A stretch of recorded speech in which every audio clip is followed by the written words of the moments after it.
وخير الهدي هدي محمد صلى الله عليه وسلم وخير الأمور عوادمها وشر الأمور محدثاتها وكل محدثة بدعة وكل بدعة ضلالة وكل ضلالة في النار. أعوذ بالله من الشيطان الرجيم. بسم الله الرحمن الرحيم.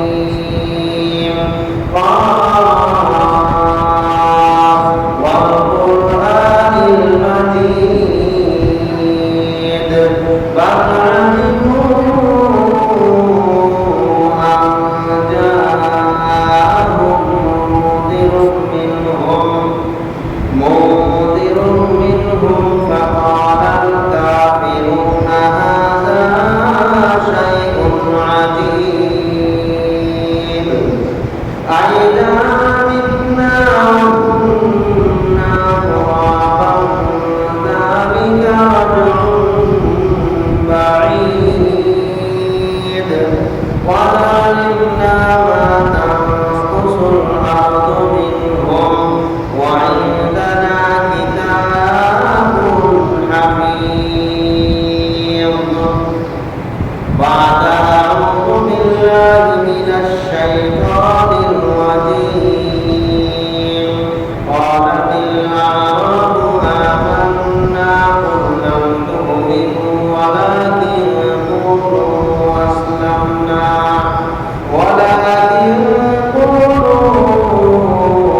أسلمنا ولما يدخل الإيمان في قلوبكم إلى آخر الآية. وعن صخر الرملي رضي الله تعالى عنه قال قال رسول الله صلى الله عليه وسلم اللهم بارك لأمتي في بطونها رواه الترمذي وابن ماجه وعن داود. প্রশংসা আল্লাহ সুবহানাহু ওয়া তাআলার শানে, যার শেষ মেহেরবানিতে সালাতুল জুমা আদায় করার জন্য আমরা সময় মসজিদে উপস্থিত হতে পেরেছি। যে আল্লাহ সুবহানাহু ওয়া তাআলা আমাদেরকে তৌফিক দান করেছেন তার শুকরিয়া জ্ঞাপন করছি আলহামদুলিল্লাহ। দুরূদ সালাম ও শুকর বিশ্বনবী সাইয়্যিদুল মুরসালিন খাতামুন নবিয়্যিন রাহমাতুল লিল আলামিন নবী মুহাম্মদুর রাসূলুল্লাহ সাল্লাল্লাহু আলাইহি ওয়াসাল্লামের উপর। সম্মানিত উপস্থিতি, পূর্বার সংক্ষিপ্ত সময়ে আলোচনার বিষয় হচ্ছে ভোরবেলা এবং ফজরের গুরুত্ব। ভোর এবং ফজরের গুরুত্ব এই বিষয়ে আজকের প্রথম পর্ব। ইনশাআল্লাহ আগামী জুমাতে এই একই বিষয়ে পরবর্তী আলোচনা হবে। এক জুমাতে কভার হবে না, জুমার সময় খুবই কম, 10 মিনিট কমানো হয়েছে। অতএব অত্র এলাকার সকল মুসলিম ভাইদেরকে বিশেষভাবে আহ্বান জানাচ্ছি, যারা এতদিন দেরি করে এসেছেন, আগের মতোই যদি আপনাদের মনোভাব নিয়ে আসেন জুমাতে, তাহলে জুমার জামাত থেকে মাহরুম হওয়ার সম্ভাবনা আছে। অতএব সময়ের প্রতি খেয়াল রেখে এই সংক্ষিপ্ত সময়ের খুতবা শ্রবণের জন্য অতি দ্রুত মসজিদে চলে আসুন।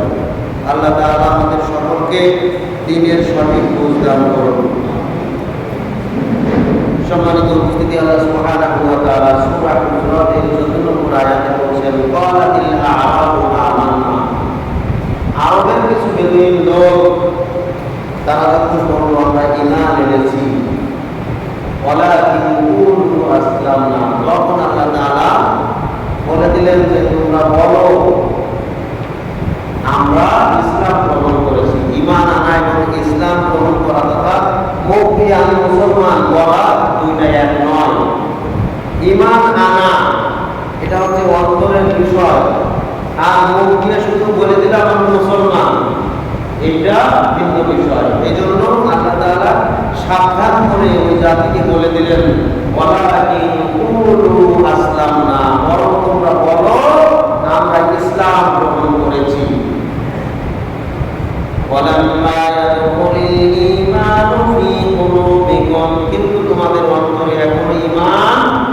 প্রবেশ করেনি। তোমাদের উপরের লেবাসটা মুসলিম হলেও তোমরা কালেমা পড়ে মুসলমান হয়েছো ঠিক, কিন্তু একজন ইমানদারের যে করণীয় কর্তব্য সেগুলি এখনো তোমরা করতে পারো না, কারণ তোমাদের অন্তরে এখনো ঈমান প্রবেশ করেনি। তাহলে আমরা অনেকেই মুসলিম নিজেদেরকে দাবি করলেও বেশিরভাগ মানুষের অন্তরে ঈমান নাই, কিন্তু মুখ দিয়ে মুসলিম দাবি করি। ওটাকেই আল্লাহ তাআলা খণ্ডন করে বলেছেন, তোমরা বলতে পারো এই কথা, তোমরা তোমাদের পরিচয় দিতে পারো যে আমি মুসলমান, কিন্তু এখনো ইমানদার হতে পারোনি।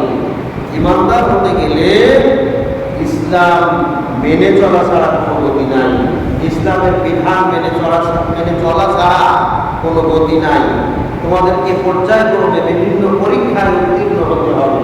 সূরা আনকাবুতের শুরুতে আল্লাহ সুবহানাহু ওয়া তাআলা বলেছেন, আলিফ লাম মিম আহাসিবান নাসু আন ইউতরাকু আন ইয়াকুলু আমান্না ওয়া হুম লা ইফতানুন। মানুষ কি মনে করে নিয়েছে, মানুষ কি ধারণা করে নিয়েছে যে তারা যদি বলে আমরা ইমানদার, এই কথা বললেই তাদেরকে ছেড়ে দেওয়া হবে?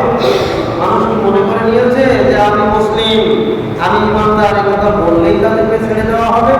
অহুম লা ইফতানুন, তাদেরকে কি পরীক্ষা করা হবে না? তারা কি পরীক্ষা দিবে না? পরীক্ষায় উত্তীর্ণ হবে না? পরীক্ষা না দিয়ে, পরীক্ষায় উত্তীর্ণ না হয়ে, তারা ইমানদার না হয়ে মৌখিকভাবে দাবি করলেই কি তাদেরকে ছেড়ে দেওয়া হবে?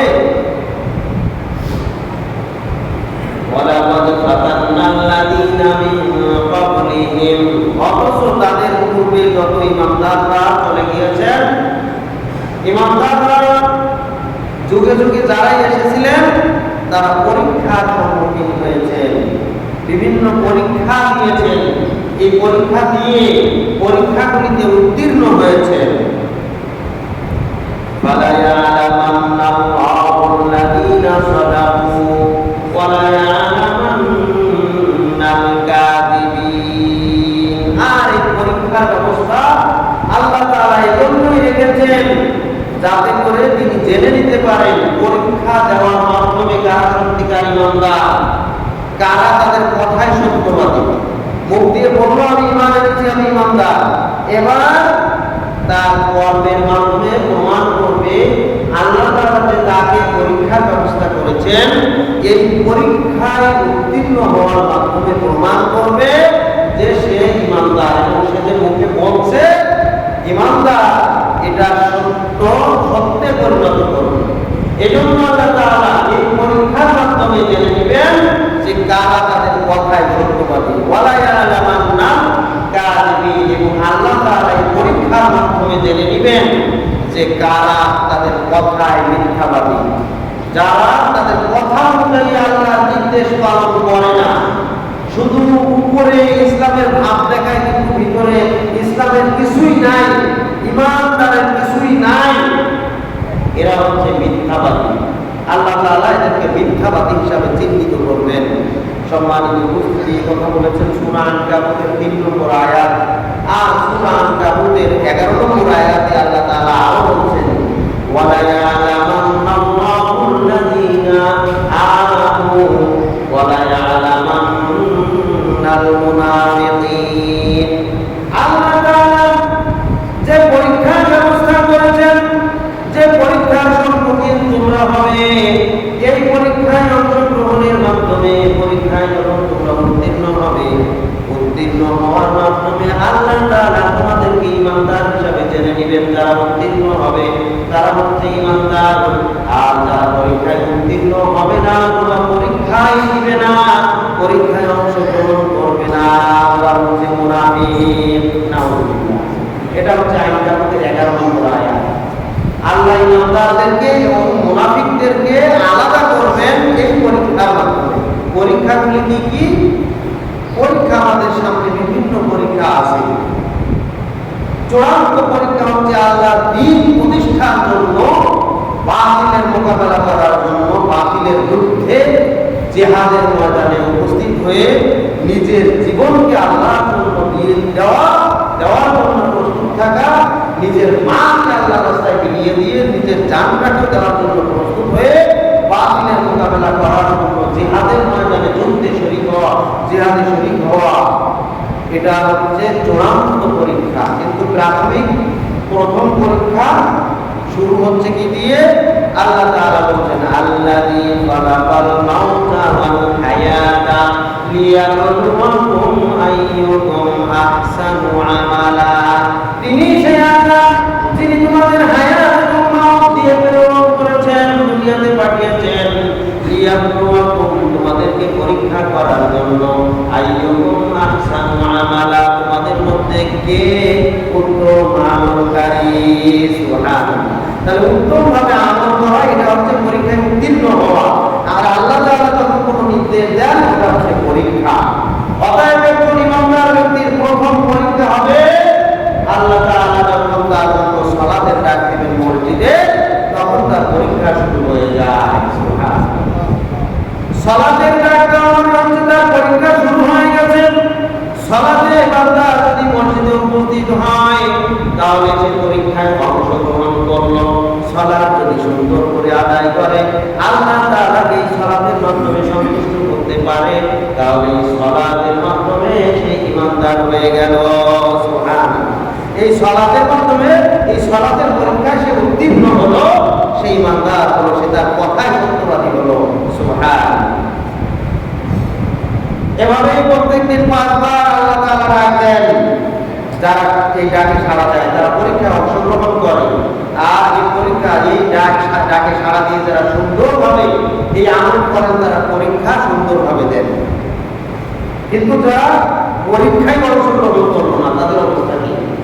সম্মানিত উপস্থিতি, বলছিলাম আল্লাহ তাআলা আমাদেরকে পরীক্ষার জন্য দুনিয়াতে প্রেরণ করেছেন।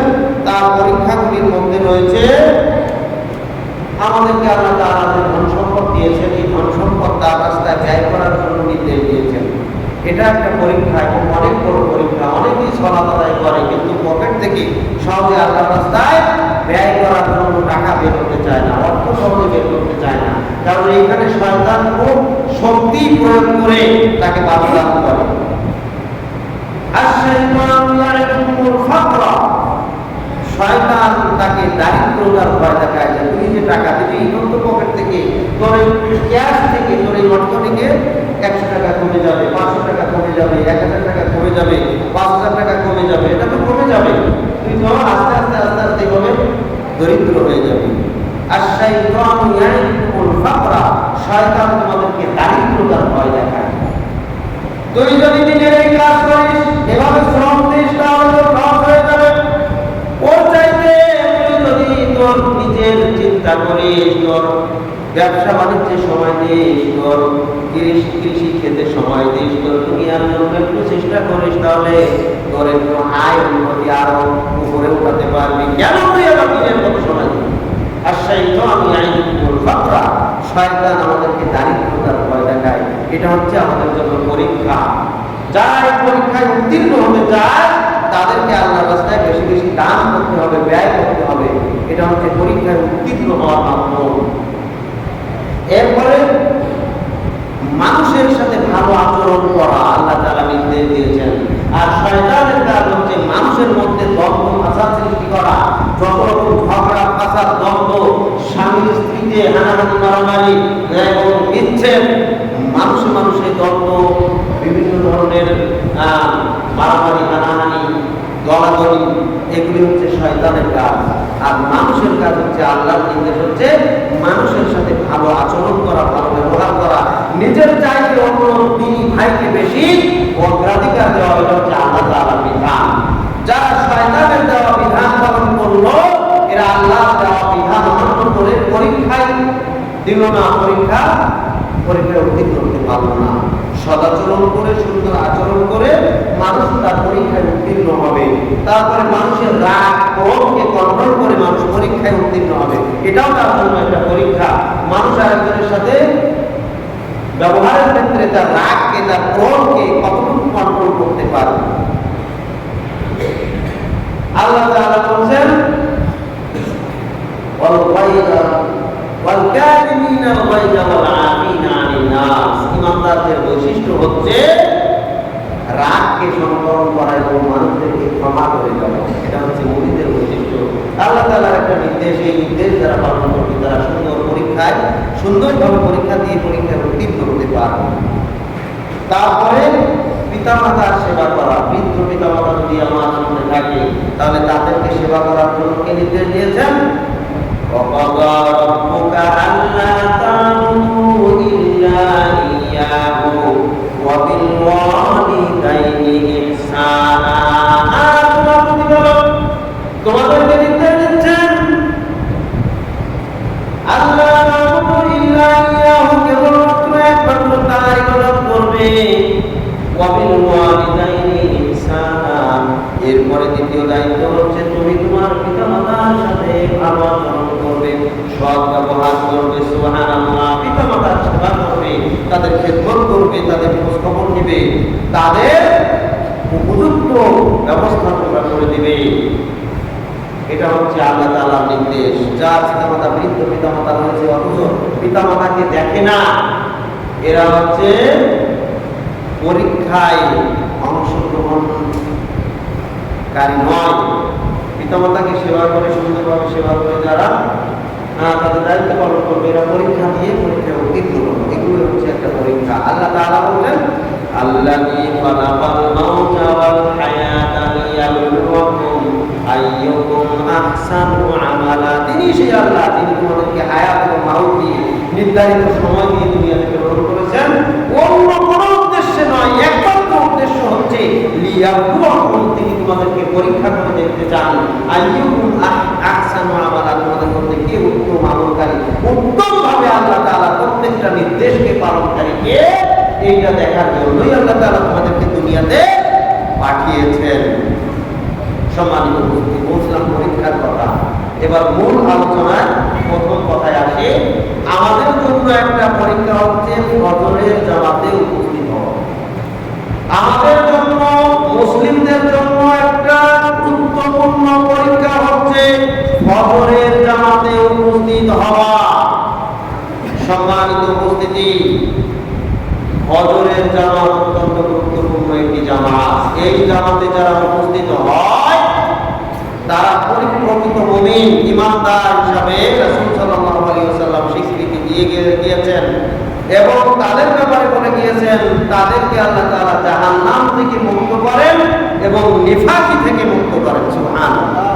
মুনাফিকের খাতা থেকে তাদেরকে নামটা কেটে দেন এবং জাহান্নামীদের খাতা থেকে তাদের নামটা কেটে দেন। সুবহানাল্লাহ। কিসের জন্য? যদি কোনো ব্যক্তি ফজরের জামাতে উপস্থিত হয়, ফজরের জামাতে উপস্থিত যদি কোনো ব্যক্তি হতে পারে তাহলে তার মাধ্যমে অন্য কোনো নামাজ, অন্য কোনো সালাত ছেড়ে যাওয়ার সম্ভাবনা থাকে না। এই জন্য ফজরের গুরুত্ব অনেক বেশি। সম্মানিত উপস্থিতি, আবু হুরায়রা রাদিয়াল্লাহু তাআলা আনহু বলেন রাসূল সাল্লাল্লাহু আলাইহি ওয়াসাল্লাম বলেছেন লাইসা সালাতুন আসকালা আলাল মুনাফিকিন মিনাল ফাজরি ওয়াল ইশা। আবু হুরায়রা রাদিয়াল্লাহু তাআলা আনহু বলেন রাসূল সাল্লাল্লাহু আলাইহি ওয়াসাল্লাম বলেছেন লাইসা সালাতুন আসকালা, কোন ভারী সালাত নেই আলাল মুনাফিকিন, মুনাফিকদের উপরে অন্য কোনো ভারী সালাত নাই।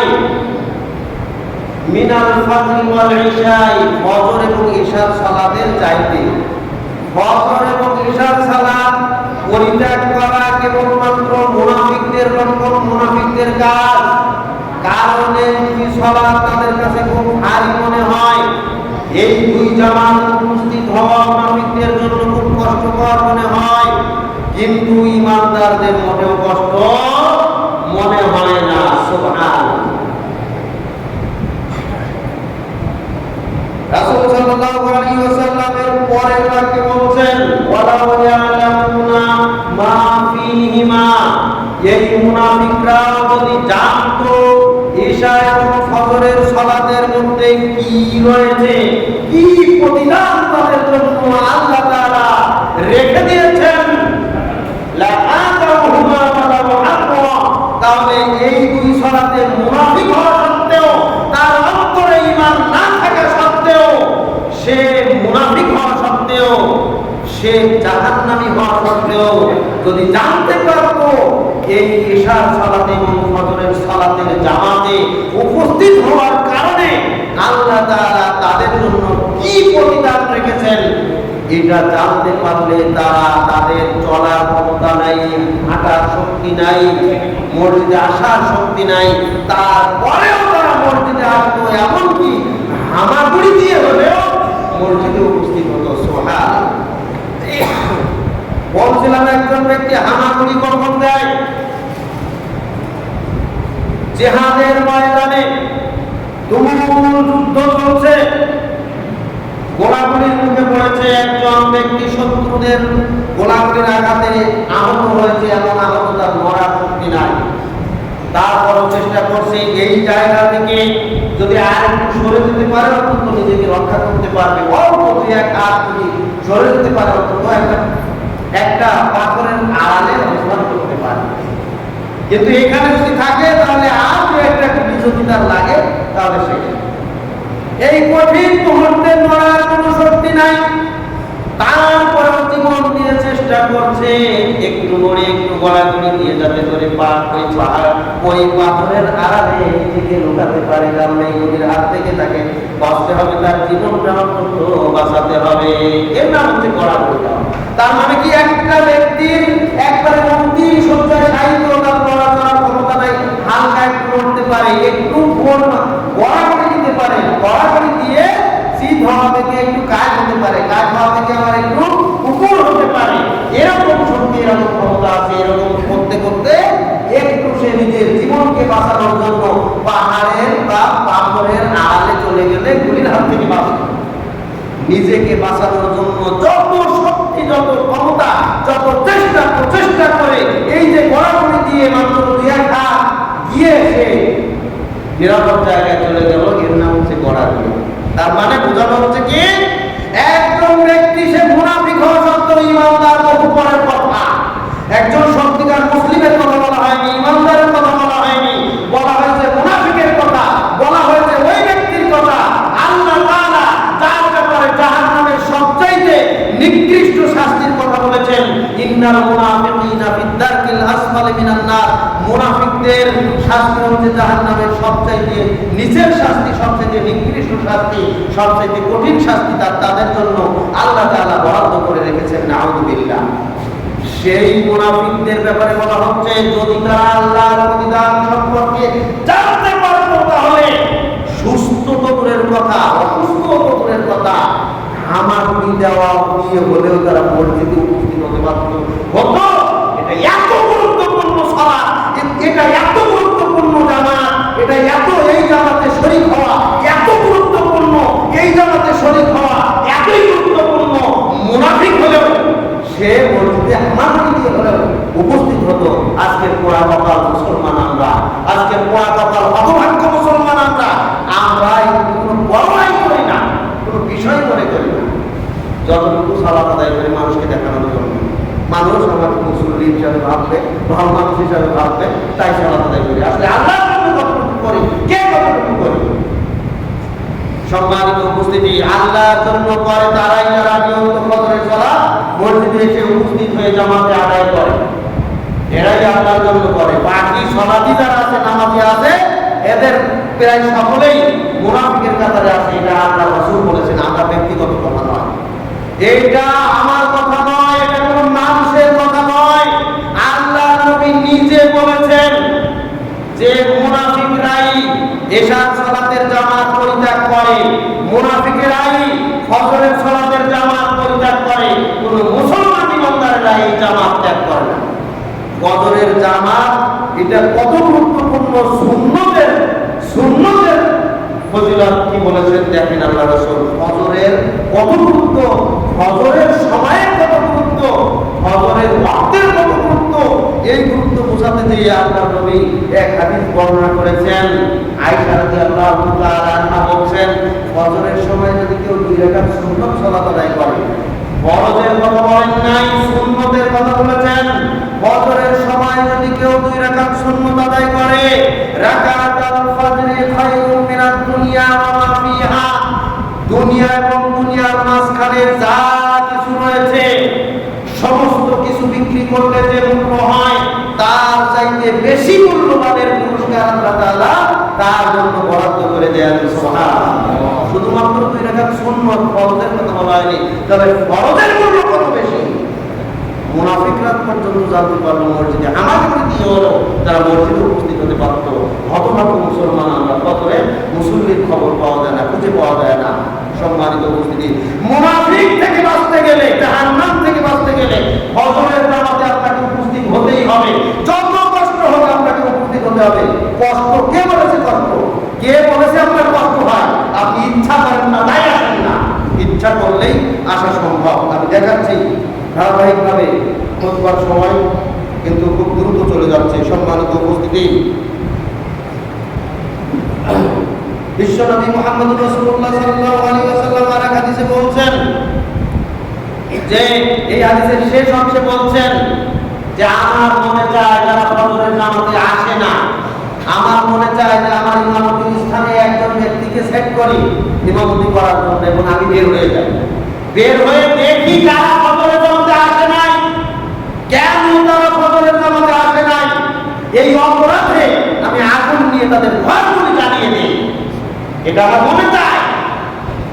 আল্লাহ রাসূলের মনে চেয়েছে যে তাদের ঘরগুলি সব জ্বালিয়ে দেওয়া হবে, কিন্তু তিনি এটা করেননি। কারণ ওইটা ওই ব্যক্তির উপরে প্রতিশোধ নেওয়া হতে পারে, কিন্তু সেই বাড়ির মহিলারা কি অপরাধ করলো, সেই বাড়ির বৃদ্ধ অসহায়রা কি অপরাধ করলো, সেই বাড়ির শিশু বাচ্চারা কি অপরাধ করলো, তাদের কথা ভেবে আল্লাহ নবী এটা করেন নাই। শুধু ওই ব্যক্তির কথা যদি ভাবতেন এবং ওই ব্যক্তি যদি একা থাকতেন, তাহলে আল্লাহ নবী এটাই করে দেখাতেন যে তাদের ঘরগুলো সব জ্বালিয়ে দেওয়া হবে। আল্লাহ নবীর কত বড় কত কঠিন পদক্ষেপ ছিল যারা ফজরের জামাতে উপস্থিত হয় না তাদের ব্যাপারে। অথচ আমরা ফজরের জামাতে কোনো খবরই থাকে না। ফজর দূরের কথা, অন্য সালাতের কয়জন আমরা এখানে সালাত আদায় করি? 1000 মানুষের বসবাস, কয়জন ব্যক্তি 5 ওয়াক্ত সালাত আদায় করে? সম্মানিত উপস্থিতি, আমাদের দুর্ভাগ্য, হতভাগ্য, আমরা হতভাগ্য জাতি। বিশ্বনবী মুহাম্মদুর রাসূলুল্লাহ সাল্লাল্লাহু আলাইহি ওয়াসাল্লামকে আব্দুল্লাহ ইবনে মাসউদ রাদিয়াল্লাহু তাআলা জিজ্ঞেস করলেন, হে আল্লাহর নবী, আল্লাহর নিকটে সবচাইতে প্রিয় আমল কোনটি? তখন আল্লাহর নবী বললেন যে সবচাইতে প্রিয় আমল হচ্ছে যথা সময়ে আউয়াল ওয়াক্তে সালাত আদায় করা। সুবহানাল্লাহ। আউয়াল ওয়াক্তে, প্রথম ওয়াক্তে সালাত আদায় করা। ফজরের সালাত ইচ্ছা করে সূর্য ওঠার পরে আদায় করা নয়। অনেক মা বোনেরা রয়েছেন যোহরের সালাত আসরের সময় আদায় করেন, আসরের সালাত মাগরিবের সময় আদায় করেন, অথবা যোহর আসর একসাথে মাগরিবের সময় আদায় করেন। নাউযুবিল্লাহ। কাজের দোহাই দেন, বিভিন্ন অজুহাত দেখান।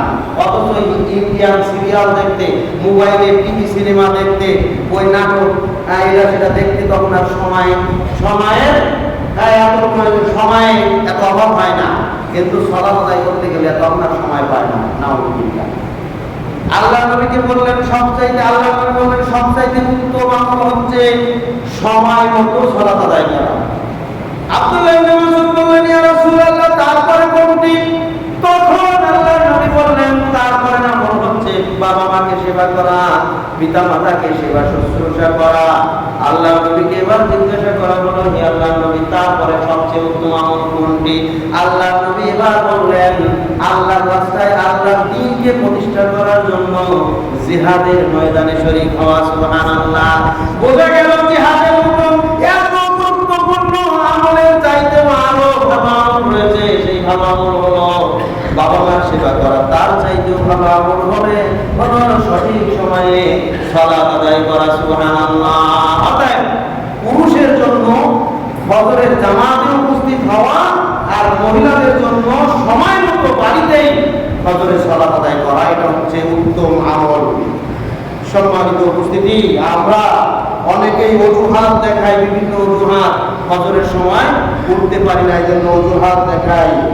কেউ বলে কি সারাদিন অনেক পরিশ্রম করি, আবার রাত্রে ঘুমাতেও দেরি হয়ে যায়, সংসারে বিভিন্ন ঝামেলা থাকে, ঘুমাইতে 12টা 1টা বেজে যায়, ফজরে উঠতে পারি না।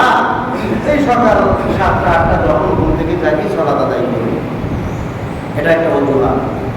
আবার কেউ বলে আমি অসুস্থ, অপারগ, আমি সময় মতো সালাত আদায় করতে পারি না, এজন্য একটু উঠতে দেরি হয়। কেউ অজুহাত পেশ করেন কি আমার গোসল ফরজ হয়েছিল, গোসল করতে পারি নাই, সালাত আদায় করি নাই। নাউজুবিল্লাহ। অনেক বিবাহিত নববিবাহিত দম্পতি 5 ওয়াক্ত সালাত আদায় করতো, কিন্তু বিবাহের পরে তাদের ফজরের খবর নাই, ফজরে ঘুমাই আছে। কেন ঘুমাই আছে? গোসল ফরজ হয়েছে কিন্তু গোসল করতে লজ্জা শরম পাচ্ছে, বাবা মা শরম পায়, আল্লাহকে লজ্জা পায় না, এরা বাবা মাকে শরম পায়, আত্মীয় স্বজনকে শরম পায়, গোসল করতে পারে না, লজ্জায়। নাউজুবিল্লাহ। এই জন্য ওই সকাল 10টা 11টায় গোসল করে কেউ সালাত আদায় করে ফজরে। নাউজুবিল্লাহ। এগুলি হচ্ছে অজুহাত।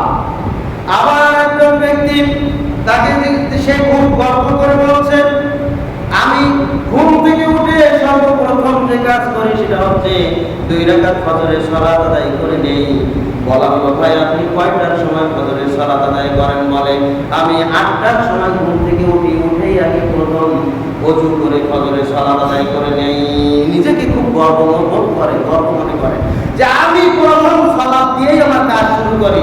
কয়টায়? 8টার সময় ঘুম থেকে উঠে আগে ফজরের সালাত আদায় করে নিই। কি গর্ব, অহংকারের কথা। নাউজুবিল্লাহ।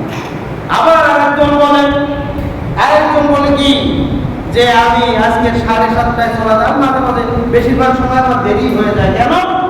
7:30টায় 8টায় সালাত আদায় করি, কারণ আমি তো জানি যে 1 ওয়াক্তের সালাত আরেক ওয়াক্তের আগ পর্যন্ত আদায় করা যায়। জোহরের সালাত আসর হওয়ার আগ পর্যন্ত আদায় করা যায়, আসরের সালাত মাগরিব হওয়ার আগ পর্যন্ত আদায় করা যায়। অতএব ফজরের সালাত জোহরের আগ পর্যন্ত আদায় করা যায়। নাউজুবিল্লাহ। হ্যাঁ, এই ধারণা সে কি করে? প্রতিদিন ওই ঘুমায় থাকে, ফজরের সময় উঠে 7টা 8টায় যখন ঘুম ভাঙে তখন উঠে সালাত আদায় করে। নাউজুবিল্লাহ। এগুলি সব হচ্ছে অজুহাত। সম্মানিত উপস্থিতি, আবার অনেকে বলে, আরে আমি করে ফেলছি, আল্লাহ গফুর রহিম, ক্ষমাশীল, দয়াশীল, আল্লাহ মাফ করবে। ভাই আপনি দাঁড়িয়ে রাখছেন না কেন? কয় আল্লাহ মাফ করবে। আমি বিভিন্ন আমার অন্তরের খবর আল্লাহ জানে, আমি যে কি জন্য রাখি নাই অন্তরের খবর আল্লাহ জানে। আল্লাহ তাআলা গফুর রহিম, মাফ করবে। ভাই আপনি সুখ থেকে বের হতে পারেন না? তো অন্তরের খবর আল্লাহ জানে যে আমি কেন এটার সাথে জড়িত, আমি এত সমস্যার মধ্যে আছি, আল্লাহ গফুর রহিম, মাফ করবে। ভাই আপনি এই পাপটা ছাড়তে পারেন না? আল্লাহ গফুর রহিম, মাফ করবে। মাফ করবে কাদের? আল্লাহ তাআলা কথা বলে দিয়েছেন, সবাইকে আল্লাহ তাআলা মাফ করবে না, সব অপরাধীকে, সব পাপীকে আল্লাহ তাআলা মাফ করবে না। আল্লাহ তাআলা বলেন, ওয়া ইন্নী লাগফারুল লিমান তাবা ওয়া আমানা ওয়া আমিলা সালিহান সুম্মা তাদা। ওয়া ইন্নী, আর নিশ্চয়ই আমি আল্লাহ, লাগফার, অবশ্যই ক্ষমাশীল, আমি বান্দাদেরকে ক্ষমা করে থাকি। লিমান তাবা, ওই ব্যক্তিকে, সবাইকে নয়, ওই ব্যক্তিকে ক্ষমা করি, ওই ব্যক্তিকে ক্ষমা করি। লিমান তাবা, যে ব্যক্তি তওবা করে, পাপ থেকে ক্ষমা পাওয়ার জন্য শর্ত হচ্ছে ওই পাপ থেকে ফিরে আসতে হবে, তওবা করতে হবে। পাপের মধ্যে থেকে কখনো আল্লাহর ক্ষমা পাওয়া যাবে না। পাপ থেকে তওবা করে ফিরে আসতে হবে, ফিরে এসে দ্বিতীয়বার ওই পাপ আর করা যাবে না। আল্লাহ তাআলা বলেন, লিমান তাবা, যে ব্যক্তি তওবা করে ফিরে আসবে তাকে আমি আল্লাহ তাআলা ক্ষমা করে দেব। ওয়া আমানা, যে ব্যক্তি সঠিকভাবে ঈমান আনয়ন করবে, ঈমানের উপরে দৃঢ় থাকবে। ওয়া আমিলা সালিহান, এবং যে ব্যক্তি সৎ আমল করবে, সঠিকভাবে আমল করবে, সুন্নাহ দাদা, এরপরে হিদায়াতের উপরে পরিচালিত হবে, হিদায়াতের পথে থাকবে, আর পাপের পথে যাবে না, আর পাপ করবে না, নিয়মিত কোনো পাপ তার কি হবে না। এই ব্যক্তিকে আল্লাহ তাআলা ক্ষমা করবেন। আপনি মনে করছেন আল্লাহ গফুর রহিম, আল্লাহ ক্ষমা করবে? আমার অন্তরের খবর আল্লাহ জানেন যে কি জন্য করছি, আল্লাহ ক্ষমা করবে? জি না, এই কথার মাধ্যমে আল্লাহ ক্ষমা করবেন না। এগুলো সবই হচ্ছে আপনাদের বানানো অজুহাত। আপনি একটু চেষ্টা করে দেখেন, চেষ্টা করলেই আপনি সফল হবেন ইনশাআল্লাহ। চেষ্টা করলেই সফল হওয়া যায়, কিন্তু আমরা চেষ্টা করি না। আপনি ইচ্ছা করে দেখেন সঠিকভাবে মানার জন্য, আপনি ইচ্ছা করলে সফল হবেন, কিন্তু আমরা তো ইচ্ছা করি না। নাউজুবিল্লাহ। আল্লাহ তাআলা বলেন, নব্বি ইবাদি, হে নবী আপনি আমার বান্দাদেরকে জানিয়ে দিন, খবর দিন, আপনি তাদেরকে স্পষ্টভাবে জানিয়ে দিন, আন্নী আনাল গফুরুর রহিম, নিশ্চয়ই আমি আল্লাহ ক্ষমাশীল, পরম দয়ালু। আপনি মানুষদেরকে জানিয়ে দিন, আমার বান্দাদেরকে জানিয়ে দিন, আমাদের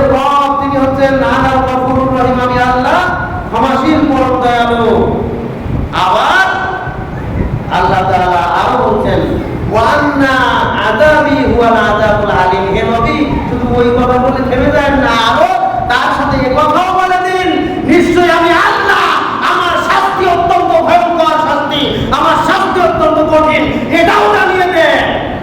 একটা কথা জানিয়ে চুপ থাকবেন না যে আমি গফুরুর রহিম, ক্ষমাশীল, ক্ষমা করে দেব, সাথে এই কথাও জানিয়ে দেন যে আমি আল্লাহ, আমি আমার আযাবও রয়েছে, প্রস্তুত রয়েছে, আমার আযাব অত্যন্ত ভয়ঙ্কর আযাব, অত্যন্ত যন্ত্রণাদায়ক শাস্তি আমি প্রস্তুত করে রেখেছি, এটাও জানিয়ে দিন। অতএব যে সকল পাপিষ্ঠরা তওবা করে ফিরে আসবে তাদেরকে ক্ষমা করব, কিন্তু যারা পাপের মধ্যে নিমজ্জিত থাকবে ওরা ক্ষমা পাবে না যতদিন পর্যন্ত এই পাপ থেকে ফিরে না আসতে পারবে।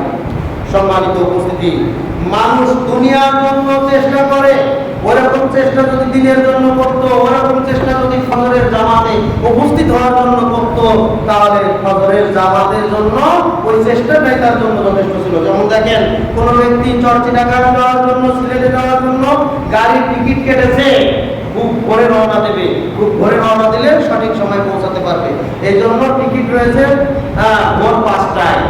অথবা ইন্ডিয়াতে যাবে কলকাতা অথবা দিল্লিতে, বিমানের টিকিট কেটেছে, ঠিক বিমানের টিকিট আছে ভোর 6টায়। ভোর 6টায় যদি বিমান ধরতে হয় তাহলে এখান থেকে কয়টায় রওনা দেবে? কমপক্ষে 4টায় রওনা দিতে হবে। আপনার বাসগোলা থেকে যদি ভোর 5টা গাড়ি ধরতে হয় তাহলে এখান থেকে কমপক্ষে 15 মিনিট আগে তাকে রওনা দিতে হবে। বর্তমানে ফজরের জামাত চলছে 5টায়, তাহলে আপনি গাড়ি ধরার জন্য কি আপনি ঘুমিয়ে থাকবেন? ঘুমিয়ে থাকেন? কেউ কি ঘুমিয়ে থাকে? টিকিট কাটার পরে কেউ কি ঘুমিয়ে থাকে যে আমি রাত্রে অনেক পরিশ্রম করেছি, অনেক, এই যে অজুহাতের কথা বললাম, এই সমস্ত অজুহাত দিয়ে সে ঘুমিয়ে থাকবে যে আরেকটু ঘুমিয়ে নেই? নাকি সে সময় মতো আগে থেকে প্রস্তুতি গ্রহণ করে সে গাড়ি ধরবে? কি করবে? এটা হচ্ছে মানুষের ইচ্ছা এবং চেষ্টা থাকলে সে সব কিছুই করতে পারে। আল্লাহ তাআলা বলেন, লা ইউকাল্লিফুল্লাহু নাফসান ইল্লা উসআহা।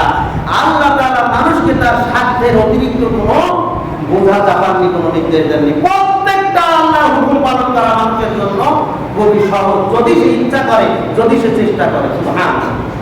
আরেকজন ব্যক্তি, তার কর্মস্থল হচ্ছে তার বাসা থেকে 10 কিলোমিটার দূরে, এ শিফটি, বি শিফটি বা সি শিফটি, মানে সেফটি পাল্টায়, সময় পাল্টায়, 8 ঘন্টা পর পর ডিউটি পড়ে।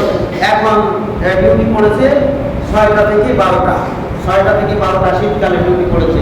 শীতকালে 6টা মানে কত? 6টা থেকে 12টা দূর হচ্ছে 10 কিলোমিটার দূরে। বাড়ি থেকে 10 কিলোমিটার যেতে গেলে আর 1 ঘন্টা আগে বের হতে হবে, তাহলে রওনা দিতে হবে 5টায়, তাহলে উঠতে হবে কয়টায় ঘুম থেকে? এখন সে যদি বলে আমি আর একটু ঘুমিয়ে নেই, আমার তো বিভিন্ন কারণ ছিল, আমি রাত্রিতে খুব ক্লান্ত ছিলাম, পরিশ্রমী ছিলাম, রাত্রিতে ঘুমাতে দেরি হয়ে গেছে, আর একটু ঘুমিয়ে নেই। এরপরে যদি সে 7টায় বা 8টায় উঠে তার অফিসে যায়, তার কর্মস্থলে যায়, তাহলে তার চাকরি খুব মজবুত হবে। কি বলেন? চাকরি খুব মজবুত হবে নাকি? সে যত রাত থেকে রাত্রিতে ঘুমাক না কেন, তার টার্গেট থাকবে আমি কিভাবে আমার কর্মস্থলে 6টার আগে পৌঁছাবো, 6টার পরে পৌঁছালে আমার হাজিরা টাকা দেবে, অর্থাৎ 6টার আগে পৌঁছাতে হবে। এর জন্য সে সফল হয় কিনা? এর জন্য সে ঠিকই সফল হয়। এর জন্য সে 1 মিনিটও তার লেট হয় না, মাসে 2 দিন লেট হয় কিনা সন্দেহ, কারণ এটা তার কর্ম। এরপরে ভোর 5টায় অমুকের সাথে দেখা করলে, তুমি যদি তার সাথে সাক্ষাৎ করো তাহলে তোমাকে 1000 টাকা দেওয়া হবে। এবার আপনি যদি অজুহাত পেশ করেন, একদিন দেরি হয়েছে, গিয়ে যদি বলেন আজকে আমি রাত্রিতে ঘুমাতে দেরি হয়েছিল, উঠতে পারিনি, আমার সমস্যা ছিল, আজকে একটু আসতে দেরি হয়ে গেছে, 5টার সময় সে টাকা দিল, 5টার সময় সে টাকা দিল না, আপনি 6টার সময় গেছেন, সে কি টাকা দিবে নাকি অজুহাত শুনবে? কোনো অজুহাতকে শুনবে? আপনার টার্গেট যে আপনার কাছে যেতে পারলেই 1000 টাকা পাবো, তা আপনার টার্গেট ঠিকই ফেলা হচ্ছে, আপনি সময় মতো তার কাছে প্রতিদিন 5টায় যেতে পারছেন, 5টায় ফজরের জামাত, আর আপনি টাকার জন্য যাচ্ছেন 5টায় সেখানে, এটা পাচ্ছেন, কিন্তু ফজরের জামাতে আসতে পারছেন না।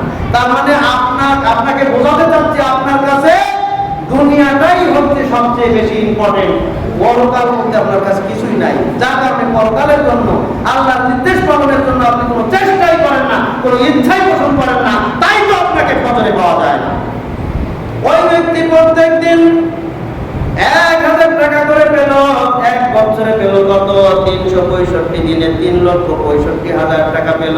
3,65,000 টাকা এক বছরের মাথায় তার পকেটে ভরা রয়েছে। 3,65,000 টাকা পেয়েছে। এমন অবস্থায় মালাকুল মাউত তার মাথার কাছে এসে গেছে।